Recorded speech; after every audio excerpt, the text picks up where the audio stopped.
Idaho Falls, which is home to more than 100,000 people, is surrounded by mostly rural farmland and numerous small towns that pepper the southeast corner of Idaho State, located about 160 miles northeast of Twin Falls, and just a short drive away from both the Wyoming and Utah borders. Idaho Falls is the state's largest city outside of the Boise metropolitan area and serves as the seat for Bonneville County. On January 22, 2018, a date that was little more than a random Monday for many of us, a few strange events happened in this sleepy corner of Idaho. These were small stories that barely broke the news in Idaho Falls, let alone the nation or world, but later point to a more intricate narrative surrounding the disappearance of a young man.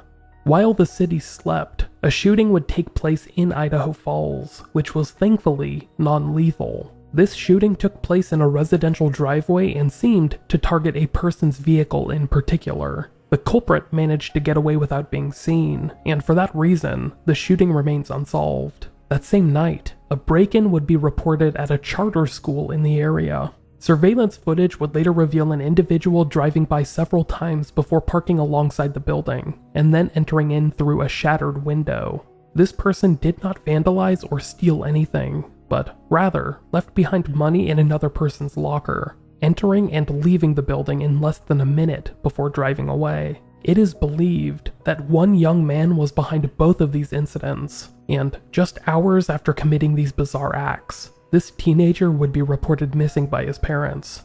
In the 2 years that have passed, that young man has remained missing, but he may want it that way. You see, in the time since he left home early that January morning, a strange series of events unearthed by investigators has continued to befuddle this young man's family, who remain convinced that he is still alive out there, somewhere. This is the story of Matthew Jed Hall.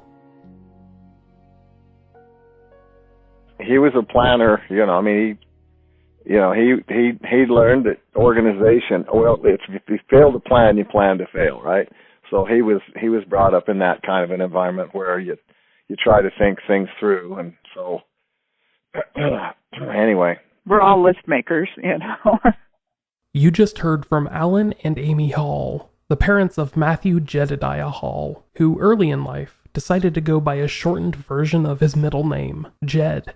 Born on October 29, 2001, Jed quickly became known as an incredibly smart and ambitious young man, who excelled not only academically, but athletically and socially. He was a bright and charming kid who continued to earn good grades beyond elementary school. He eventually earned a place at a charter school just down the road from his home, and there he became a member of the Civil Air Patrol, a volunteer organization that works in coordination with the U.S. Air Force, serving as its civilian counterpart. With his involvement in the CAP, Jed began preparing for a life in the military. His family and he seemed to be working in coordination for him to attend the Air Force Academy following his high school graduation. And according to Jed's parents, that was an ambition of his own making.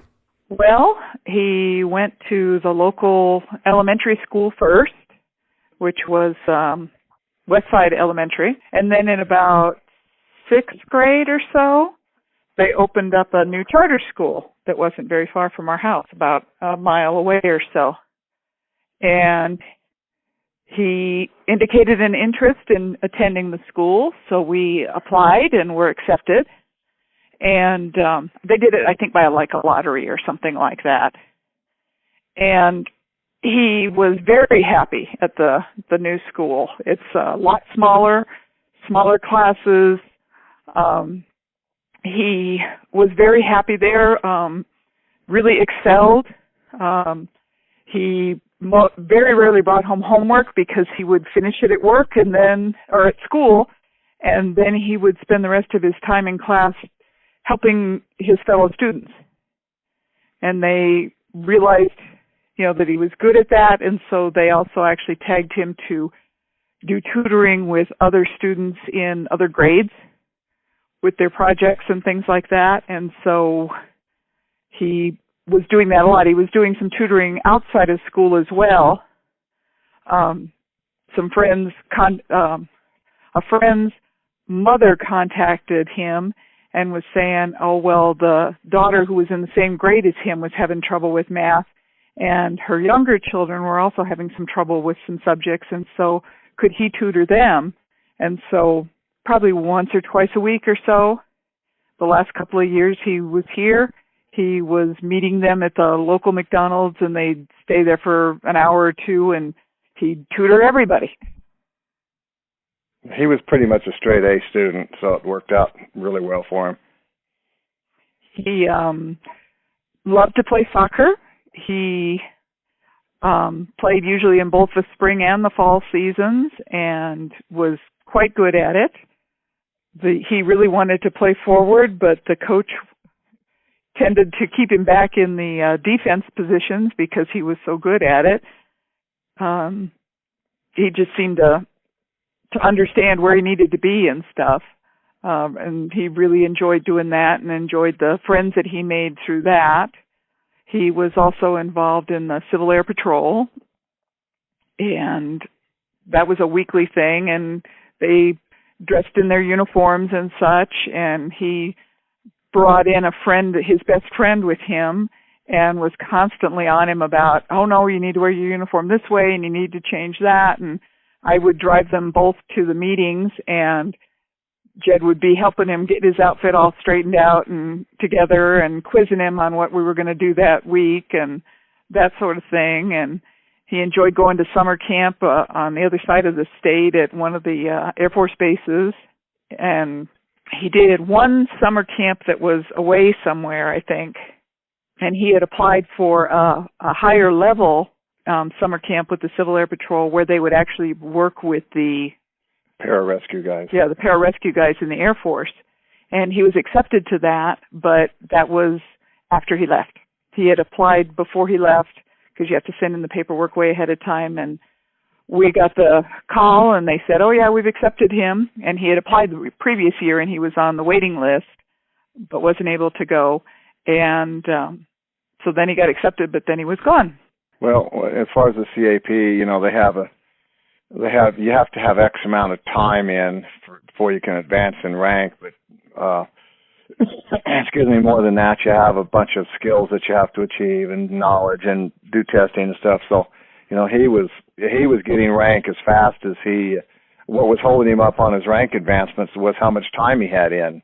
Actually, he was getting ahead of himself in terms of achieving the testings and the skills.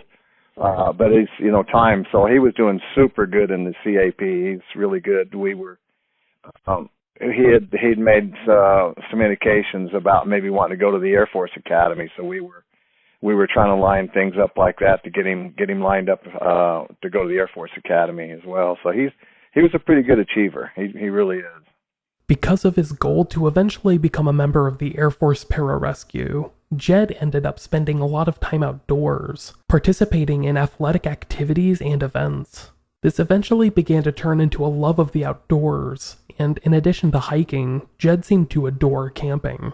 This would lead to Jed spending a lot of time outside, both alone and alongside his family. Yeah, we'd go doing that, and kind of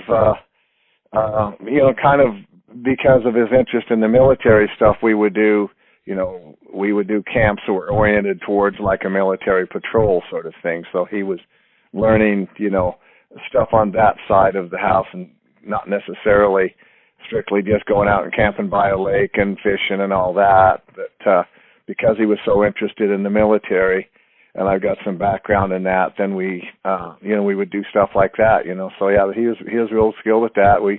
We went out in all times of the year, He'd camped in the winter, he'd camped in the summer, spring and fall. And so yeah, he really enjoyed that. He was real good at it, picked up a lot of good ideas on how to do stuff like that, and was real comfortable out there. A lot of people, they're city people, and so they're not comfortable with nature and out in the wild, if you will. And he was pretty comfortable with all of that stuff. He'd learned lots of skills and how to make fire with different methods of making fire and finding shelters and how to improvise shelters and all that sort of stuff. So yeah, he really enjoyed it. Like I say, he was pretty interested in getting into the Air Force's pararescue outfit, the PJs they call them. And so that was how a lot of that was oriented, so that he could, be ready when he got in the military, he'd be ahead of the curve on all of that stuff. It has also been reported that during Jed's free time, he loved to watch survival-type shows, which highlighted how people can survive in the wild for days, if not weeks or months at a time. One of his favorite TV shows, according to his parents, was a show called Hunted, which centered around people trying to live off of the grid for 28 days so that they could win a prize. It was almost like a really intricate game of hide and seek, but with really high stakes. And it is believed that Jed might have gotten several ideas from this show for his future actions. January 22nd, 2018 was a cold Monday in Idaho Falls, with the temperature hovering below freezing throughout the entire day. It was on this morning that Jed's parents woke up and were surprised to see that both him and the vehicle he had been driving in the preceding months, a 2009 Nissan Versa, were missing. Inside their home, Jed had left behind a note indicating that he was going to take his own life. But the validity of that came into dispute when another discovery was made outside, in the snow next to where the Nissan had been parked. There, Jed's parents found a journal that the teenager had supposedly been writing in, which seemed to detail items and provisions that he had been stockpiling in recent weeks. The journal also included a list of disguises that he was going to assemble so that he, in the future, could avoid detection. It is believed that this journal had been left behind accidentally, perhaps dropped during Jed's departure from his family's home. But both it and the suicide note seemed to go against Jed's very nature, especially to his parents, who were shocked by the 16-year-old's decision to run away from home. This completely blindsided us. He seemed completely normal before he left, right before he left, for the months up to before he left. He was still doing good in school. He was tutoring people. He had gone to a dance the Saturday before he left. He left on a Monday. We got a couple snapshots from the dance. He looked like he was having a good time. We were completely and totally surprised by this. There wasn't like a drop in grades, or he was hanging out with the wrong people or anything. Everything seemed to be just right on track. Like I said, he had applied for the summer school stuff with the paramilitary, or the PJs, and he was looking ahead. He had taken his PSATs, so he was prepping for SATs. And he got extremely good scores on his PSATs, so he was getting come-ons from colleges like crazy, so. And, he seemed to be on track and nothing seemed to be wrong. And to wake up and the car is gone and he's gone was a complete and total blindside. Yep, it was. To this day, still don't know what the deal was. I mean, I just, like I say, we were bestest buddies and did lots and lots and lots of stuff together, and no indication whatsoever. I still have no clue.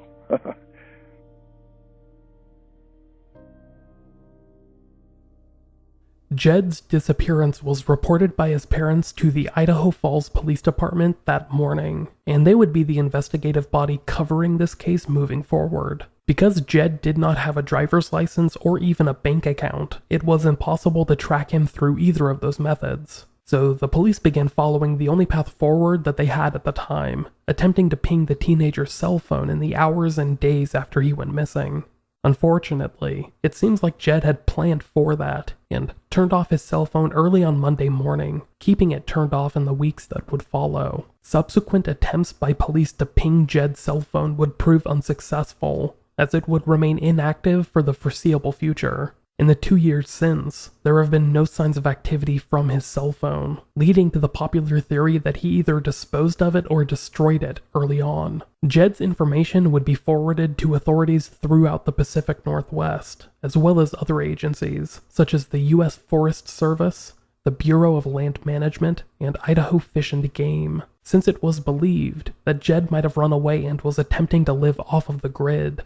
police believed that he might have fled to parks or camping grounds in the area, attempting to live in the wilderness that he had become accustomed to. Jed's information was also sent to the public, with pictures of him being distributed by media outlets throughout Idaho to locate and hopefully bring him back home. Police also disclosed information about the vehicle that Jed had been driving, as well as items that he might have taken with him, which included, but was not limited to, camping and survival equipment. The vehicle in question was a bluish-gray 2009 Nissan Versa, which was registered in his father's name, and bore the Idaho state license plate number 8BEF732. He drove it he was a student driver and stuff like that, so he drove it a lot, and it was pretty clear it was going to be his car, compared to the other other cars that we had.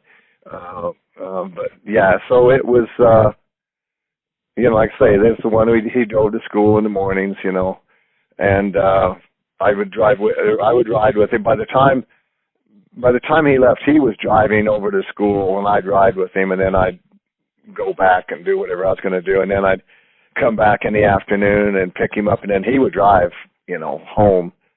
And because he was still in that student learner phase. Right. He hadn't gotten his driver's license yet. In fact, the day that he left was the day that he and his dad had planned to go to get his driver's license. Yeah, it's full permit. So that was an odd thing,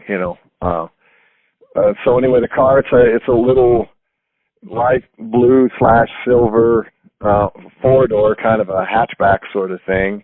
It had the rear driver's side hubcap was missing. I can't seem to keep hubcaps on cars. I don't know what the deal is. But anyway, and then the other thing that was a smaller detail was that the driver's side, where you opened the door handle, there was a small plastic, almost a teardrop shaped piece of trim that had popped off right where the handle was. And so other than that, there's a million of those little cars out there. And so he'd taken some kind of a backpack full of stuff, and Aimee knows more about that than I do. There was like the backpack that we took winter camping and stuff like that. He did not take that, and this was in the winter. And the other thing is, this was a little low car. It wasn't that great in the snow. So for a while, everybody said, well, he's gone up into the mountains, camping, and it's like, not in that car he didn't, So we never believed that was what was going on. Yeah, when the weekend before he left, we had some friends come up and visit just for the weekend, and on Sunday afternoon, after they had gone, I noticed that there was a backpack and a duffel bag behind one of the chairs in the living room. And I thought, oh darn, our friends forgot and left those. And then I realized, well, why would they be on the other side of the room and behind a chair? They'd usually set stuff by the door right before you came. And I was going to ask my husband about it, is that yours? Did you put that there or what? But he was sick and he was like sleeping all day.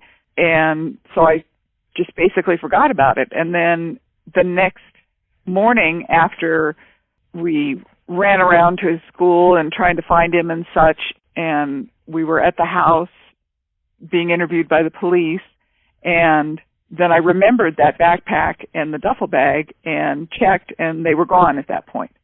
So we know that he took a backpack and a smallish duffel bag with him. We don't know what was in it for sure.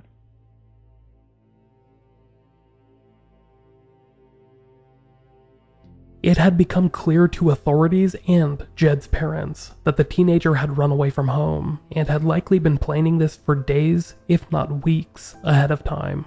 Jed's father, Alan, a retired police officer, does not believe that Jed planned to go through with his suicide note, believing that if Jed had sought to take his own life, he wouldn't have disappeared under such suspicious circumstances, and his body likely would have been found rather quickly. Rather, he thinks that Jed had decided to use the suicide note as a cover to allow him to live off of the grid for whatever reason. However, in the years since, the reasoning for Jed to have done so has not become clear, even though some more recent developments have begun to fill in some of the gaps in the missing teenager's story. They have also brought some salacious details to the forefront of this unexplained case. Now, we're going to pause for just a moment to hear a word from today's sponsor.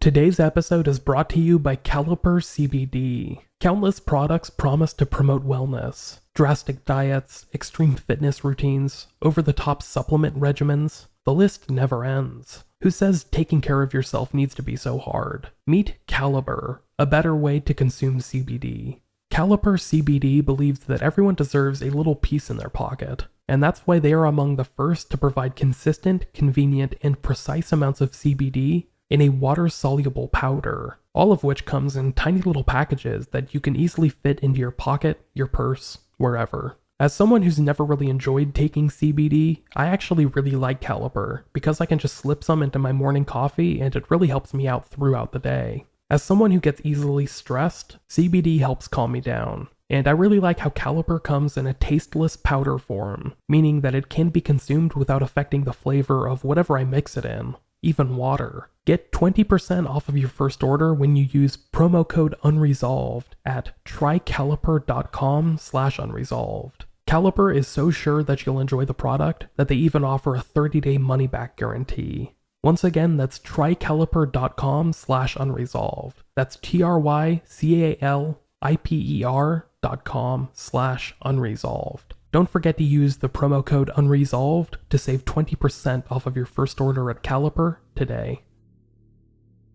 Over the next several months, the Idaho Falls Police Department would continue to oversee this investigation. They would continue to ping his cell phone regularly, hoping to find some kind of recent activity, and would continue to forward Jed's information to authorities and law enforcement agencies throughout the Pacific Northwest. They would follow up on leads as far away as California, and would even arrange for dive teams to search areas of the Snake River that they believed Jed or his vehicle might have been submerged. Unfortunately, all of these efforts were in vain. Wherever Jed had gone in January of 2018, he had successfully covered his tracks, to the point where law enforcement quickly exhausted all of their leads, and the case grew cold. Jed's parents, Aimee and Alan Hall, would continue to speak to the press to raise awareness for this story, and through these efforts, eventually got in contact with a private investigator named Jim Terry, who began to move the case forward. That's why we want to get as much of this out there as we can so people are aware of it. We had James Michael Terry, a private investigator. We didn't know him at all, and then apparently some people, he'd done some work in the South, pretty high profile stuff, and so some people turned him on to our problem, and he looked into it, and he contacted us, and it was obvious when we talked to him that he'd already done some background stuff, and in fact he has been tremendous in breaking loose some leads and things like that. I'm a retired police officer, and so obviously we had my old agency was doing the investigation into it, and but they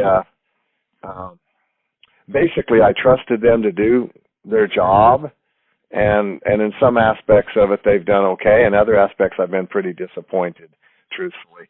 And so Jim Terry has done outstanding stuff. He's found and run down leads that are amazing. That's we had heard basically nothing for 2 years. Heard nothing for 2 years, and so all of a sudden Jim contacts us, and all of a sudden he's going back through this with a fresh set of eyes and a different perspective, and he has given us far more in terms of leads and people that he contacted and kept us informed on stuff so we could explain different things that we knew of, and then some things that he's come up with like, nope, I don't know anything about that, but he's very, very effective at rooting out social media and contacts and stuff like that. So after 2 years, 2.25 years, we're finally getting some movement on this thing. And so we're really gratified about that, and it's totally because of Jim, or James, or Jim Terry, on Gulf Coast Investigations, and man, he's just been dynamite. I mean, dynamite. So we're finally getting some feel for it, and first time in a long time that there's been any movement on this thing whatsoever. So we were, glad that you contacted us, because the more people that know about it, then somebody's going to go, oh, hey, I remember that kid. He came through here, kind of thing, And anyway, so that's kind of where we're at.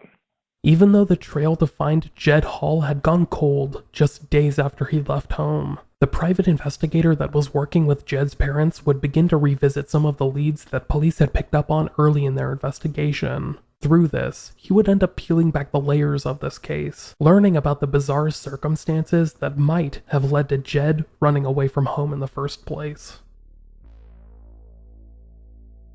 Jim Terry, the PI that began to work with Jed's parents, was able to access Jed's social media accounts. Through them, he was able to discover conversations that the teenager had been having with some of his friends in the weeks before his disappearance. Many of these friends were girls that attended Jed's school, whom he had described to his parents as just friends, not girlfriends or romantic interest in any way. They were all a part of a larger friend group, and Jed's online conversations had been spaced out between a handful of them. But among them, it seems like Jed had been paying a lot of attention to one girl in particular, who also attended American Heritage Charter School. According to Jed's parents, he had actually asked out this girl a short time before he decided to disappear. He knew a bunch of different girls, and they were friends, but there wasn't any girlfriend that he had told us about. Since he left, we have found out that there was a girl that he really liked, that he wanted to be boyfriend-girlfriend with, and apparently she had rejected him sometime shortly before he left, that she just wanted to be a friend. She didn't want to be a girlfriend. That might have been part of something. We don't know of anything else. Like I said, he had gone to that dance. There were pictures. He was with a group of kids. They all seemed to be having fun. He hadn't spoken to us about any issues, I'm fighting with my friend or this or that or anything, because he would talk to us about that sort of stuff. But there wasn't anything that had come up recently that we were aware of. According to private investigator Jim Terry, who was working with Jed's parents and spoke to EastIdahoNews.com, this girl that Jed had asked out had not seemed to reciprocate his interest. Rather, she had shown an interest in another boy that, likewise, was not interested in her, creating a classic high school love triangle that resulted in all parties being left out. However, this lack of interest on the girl's part had not stopped Jed from admiring her, and he ended up spending a lot of time with this girl both in and out of school, with him often stopping by her place of work to keep her company. It is now theorized that Jed's interest in this girl, and his involvement in their larger friend group, might have provided the inspiration for Jed to take drastic action, and ultimately disappear.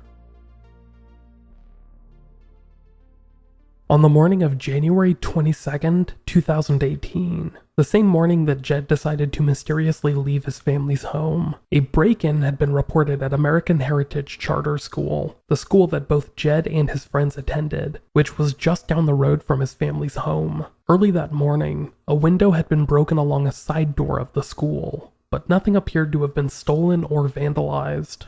It wasn't until just recently that the school released surveillance footage to the press, showing exactly what happened that morning, revealing definitively that Jed had perpetrated this break-in all by himself. Just after 2:30 that Monday, a vehicle is seen circling along the road in front of the school. As the vehicle gets closer, it definitely appears to be the 2009 Nissan Versa that Jed went missing with, which circles around a couple of times in the school's driveway, before backing into a small parking lot along the side of the school, right next to the side door. Moments later, a figure that appears to be Jed steps out of the car and is wearing a bizarre combination of tactical equipment, including gloves, combat boots, knee pads, earmuffs, and goggles. He also appears to be wearing a bulletproof vest underneath his clothing, which had been reported missing by his parents. Jed steps up to a moderate-sized window next to the school's side door and quickly shatters it before stepping inside. He jogs down a short hallway and then around a corner, before arriving at a row of lockers. He approaches one locker in particular, opens it, and places an item inside before briskly exiting the same way that he entered, through the shattered window. He then gets into his car and leaves, having been inside of the school for less than a minute and disappearing before any kind of alarm could be raised. As I said, these actions were captured on security cameras, which showed Jed methodically driving by the location a handful of times before breaking into the school in an odd assortment of gear, leaving behind a single item in another person's locker. Well, the school thing, was part of it. What we found, again, this is all what the police are telling us or not telling us, as the case may be.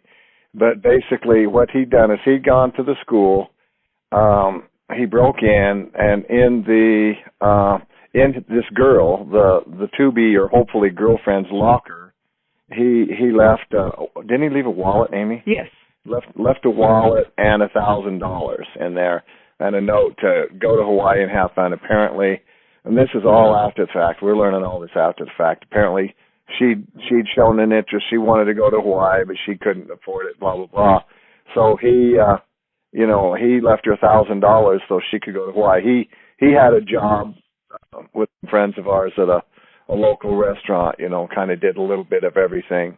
And so, but he was real frugal with his money and stuff like that. And so, the other thing, I don't know about that, The other thing that Jed's father Alan mentions was a shooting that took place on the same night that Jed disappeared, at the home of someone that Jed indirectly knew. According to private investigator Jim Terry, this was someone close to a friend of Jed's, one of the girls that he had been talking to online in the weeks before his disappearance. Allegedly, this person had molested Jed's friend in the past, and the PI believes that Jed might have been behind the shooting, which took place in this small, chaotic period of time. It turns out that the vehicle of this person had been shot up in their driveway, and this personal connection raises red flags for some. And it's also worth noting that Jed disappeared with a 9mm handgun, which has gone unaccounted for in the years since. This information, paired along with his appearance at the school while wearing an odd variety of tactical equipment for seemingly no reason, seems to confirm that he might have been up to something else before disappearing. While nobody was hurt in this shooting, thankfully, it remains unsolved more than 2 years later. The culprit had seemingly only targeted this individual's vehicle, which was parked in a driveway at the time, and managed to escape before being seen. Private investigator Jim Terry continues to believe that these incidents are related, and that the only person who could answer whether they are or not is Jed himself. Another lead that came to intrigue Jed's family was the notion that Jed might have fled to California, after leaving his home with some belongings and attempting to close out some unfinished business in the area. Just days after his disappearance, on January 27th, 2018, a detective in Stockton, California would enter the license plate number of the vehicle that Jed had taken into the system, a rather routine thing that happens to countless plate numbers throughout the country. But the location and timing of this incident, 5 days after his disappearance on January 27th, and in Stockton, a port city nearly 800 miles away from Idaho Falls, which is home to hundreds of thousands of people in central California, raises alarms that Jed might have driven out to the southwest. This was reported to the Idaho Falls Police Department at the time, but failed to really catch on. Investigators were unable to make heads or tails of this tip, as the detective who entered the license plate number into the system was a member of Stockton's many gang units. When private investigator Jim Terry began looking into this case, he spoke to this detective, and learned that she was unfortunately unable to recall why she had entered the license plate number, surmising that the answer was likely mundane, since it hadn't raised any red flags for her at the time. It remains unknown just how or why Jed's license plate information had surfaced in Stockton, California of all places. Some believe that the vehicle Jed had been driving had been stolen by someone and then driven to Stockton, which is a notorious hotbed for crime in Central California.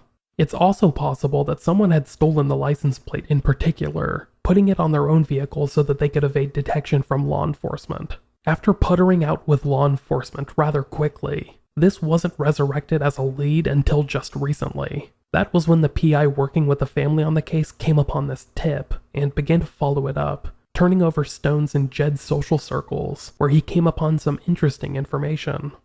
I'd heard about that from one of the local cops, and he says, do you guys know anybody in Northern California? And we're thinking, well, we know people from all over, but not necessarily, you know. So I trusted them to follow up on that and find out what all of this and the details were. Well, it turns out that they didn't. And so when Jim found out about that, then he followed up. He actually talked to the officer there and trying to get more details. And then Jim would come back and talk to some of Jed's friends, and then one of them, I don't remember which one, told him that, Jed was interested in the California, the coast. He loved the ocean. Aimee loves the ocean. And Jed shared that with her. And so anyway, so we finally had a place to go. We literally had no place to even look. And when the police initially asked about that, it's like, well, not really. But, so it it fell by the wayside. But it turns out now that was probably significant. And Jim is, 2 years later, is the one that figures out that it was far more to it than what we had initially been led to believe. So that's the only positive. I mean, the absolute clue that we've had about where he at least was. Once you get to that, then you can start looking at different license plate readers and things like that, and try to put together some pieces of the puzzle. If you have that capability to do that. So anyway, we're hoping that something is going to come of that. Or somebody in California along the northern coastal area goes, that kid works down over here. And so that's like I say, we finally got a positive direction to even look. Before that, we had no direction to even look where to look for him.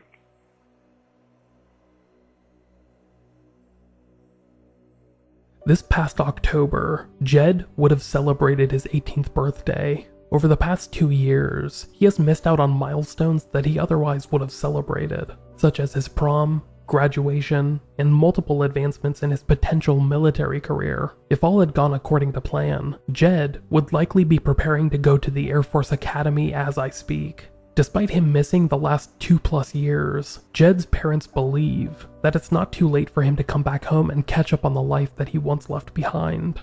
We're convinced he's out there someplace, and we just want to, every time we can reach out and, explain to people so that they can keep an eye out for him, and then so he can understand that, it's totally good to come home. It's totally good. Any issues that he might think there's no issue more important than having him come home. And there's just, there's nothing standing in his way to come back, and everything's going to be better than fine. Yeah. Please contact us. Please come home. There is nothing wrong. There's nothing that can't be fixed. We love you very much. We miss you very much. Your friends all miss you very much. We could still get back on track and graduate and get back to life and this life here if you choose. If not, just at least let us know how you're doing. If he's scared that we're going to be mad and everything else, no, don't worry about that. There's I want to hear the story, how he did it and why, and so like Aimee said, so we can get back to life, and he can get back to life, and nothing that's happened is going to be any blockade to continuing to do what he had been planning to do, and a military career if he still wants to do that. That is all still totally wide open to him, we just, like say, we just want some resolution. It's where he's at, and he's okay, and we're totally convinced that he's out there. It's just a matter of the where, and like, what the heck was that about, Jed's loved ones continue to believe that he's still out there, somewhere, attempting to live off of the grid. It's possible that after leaving home, he did indeed flee to California, maybe to dispose of his vehicle and take his journey elsewhere. It's also possible that he abandoned his vehicle elsewhere, and it was then taken by someone else to California. Regardless, neither Jed nor the 2009 Nissan Versa that he disappeared with have been seen since January of 2018. Jim Terry, the private investigator that has been working this case, has recently offered up a $10,000 reward for information leading to Jed's whereabouts. And I would encourage anyone with information about Jed or the vehicle he was driving to contact the Idaho Falls Police Department at 208-529-1200. Once again, that's 208-529-1200. Until such a time that Jed Hall is found, his story will remain unresolved.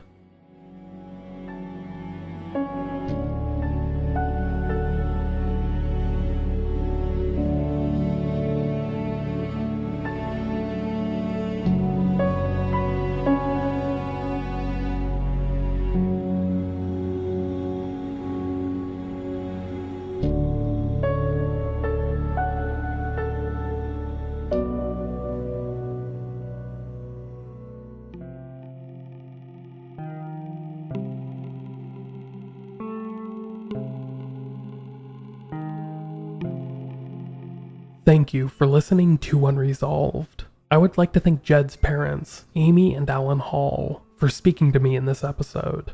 I sincerely hope that answers can be found for this case, and like I said, anyone with information, no matter how big or small you think it is, I would encourage you to come forward with that information to authorities. After all, you never know what may turn out to be valuable in the long run. Before I wrap up this episode, I would like to thank the producers of Unresolved, who support the show each month through Patreon.